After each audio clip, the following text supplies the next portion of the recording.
Joined by Barak, who's a research fellow at the Royal United Services Institute. You've just seen the list. Yeah. What's most likely, in your view?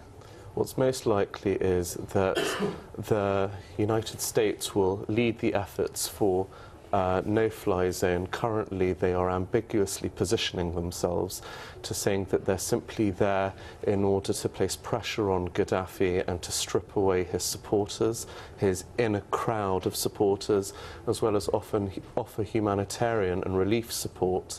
However, currently being discussed are the options for a no-fly zone.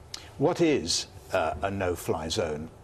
We saw for example, after the Gulf War, we saw a no-fly zone enforced in Iraq.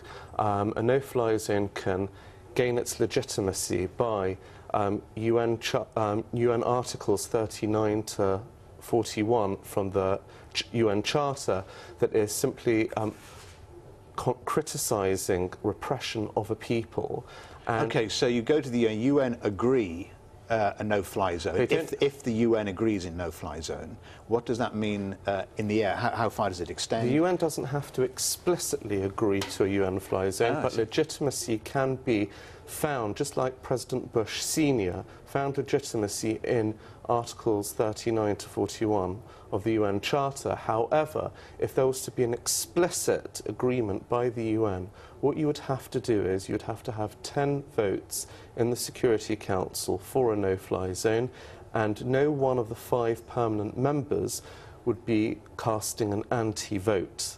That would be sufficient. And that's unlikely, in the view of China? In the view of China, that would be unlikely, so therefore recourse would be made by mentioning how the UN Security Council has A, offered sanctions against Libya, and B, referring Libya to the EU International Criminal Court. If the UN doesn't back a no-fly zone, doesn't vote for a no-fly zone, does that make a no-fly zone illegal?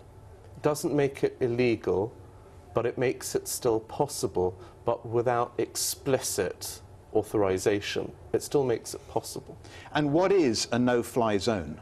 No-fly zone is just not allowing aircraft to come in that area of jurisdiction. So, for example, Gaddafi would not be able to have he would not be able to fly in his militias from African states. He wouldn't be able to be bombing his people. He wouldn't be able to be shelling the protesters. That would be a that would be a no-fly zone, not necessarily a UN no-fly zone, but a no-fly zone. And what about protesters who might have access to Libyan jets in the east of the country? That's a huge problem. For example, in Benghazi, where they've taken over an airfield, the problems with a no-fly zone is that it's very easy to down a rebel force.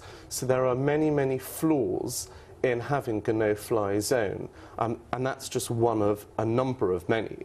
For example, it's possible for example, most of the atrocities that are being taken place on the ground, not by the air. Another problem is it can spiral into being a no-sail zone or a no-drive zone. It can suck international forces into Libya in an open-ended manner. So if there is a no-fly zone, what needs to happen is a UN resolution of some sort that demands that it is not open-ended and it's subject to review at certain intervals. All right. Well, Barak, you've been very clear. Thank you very much. Thank you.